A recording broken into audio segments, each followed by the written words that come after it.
Synopsis of the Books of the Bible. Psalms.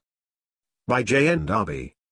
All Scripture is given by inspiration of God, and is profitable for doctrine, for reproof, for correction, for instruction in righteousness, that the man of God may be perfect, thoroughly furnished unto all good works. 2 Timothy 3 verses 16 and 17. Synopsis of the Books of the Bible. By John Nelson Darby. Psalms, 68. God at the head of his people in majesty. Psalm 68 follows on these psalms, being the celebration of the introduction of Israel into the position spoken of in them. Still, it has a complete and individual character of its own.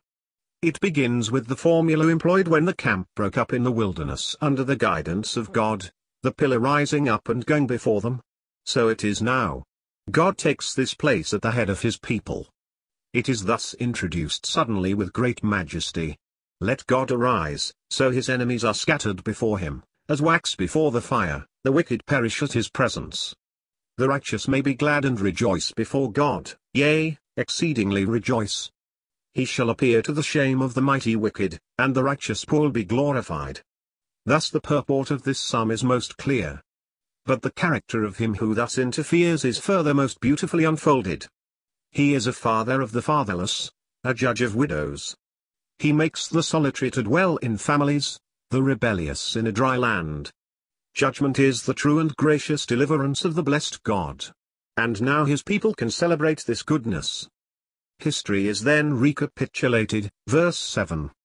Such was he when he brought forth Israel from Egypt. At Sinai, the earth shook at his presence. But he refreshed the heritage of his weary people when he had prepared of his goodness for the poor. But now present facts told that tale still more to their hearts. Adonai's word went forth. The glad tidings were chanted by Israel's daughters in a great company, verse 11. Kings fled apace. What a sudden and complete deliverance it was.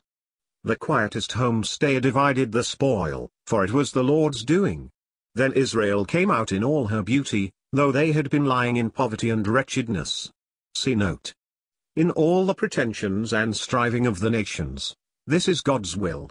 God challenges these pretensions of human power, while ye high hills, the seats of human power. Zion was God's hill, he would make it his perpetual abode. For the sake of his remnant, he scattered the kings. In the midst of them, he would dwell. But whence all this deliverance? The Lord had ascended on high, received gifts as man and for men, yea, even for rebellious Israel, who was now in question, that Jehovah might dwell among them. Note. The force of the word is much disputed, its sense, I suppose, is evident. It is used for the stables of sheep or cattle, end of note. Praise for the full restoration of Israel's blessing and glory, its source.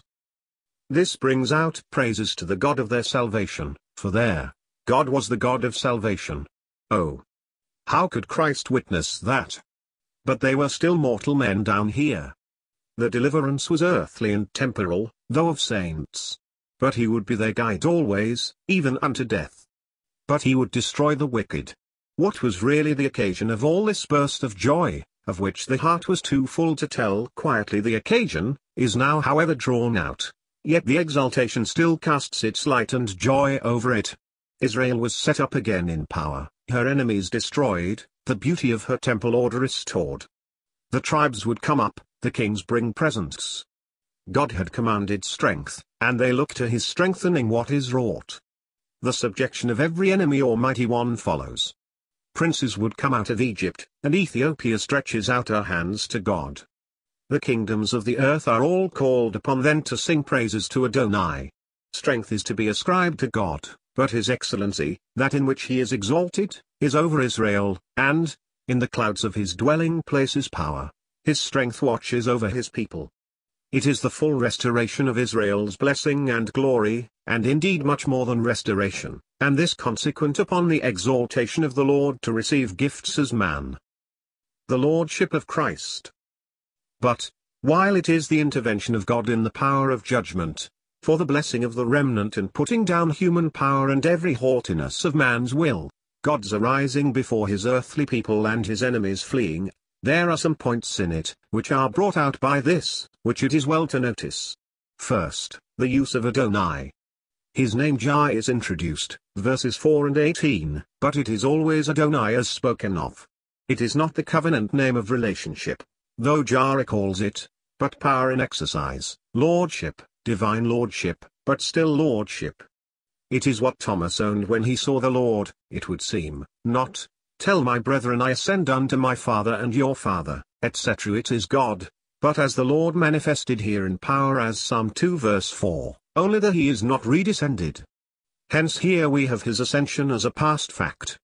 It is not that God gives, but he who is Adonai has gone up and received gifts as, and in respect of, man.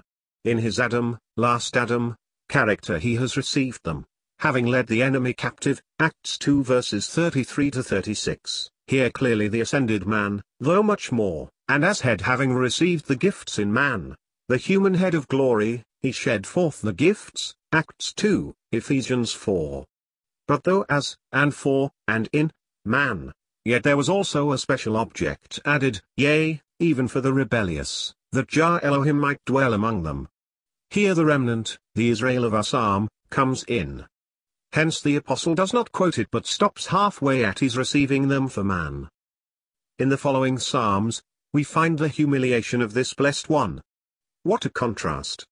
Yet how far indeed from being less glorious or of feebler interest in the eyes of us who have learned and know who he is.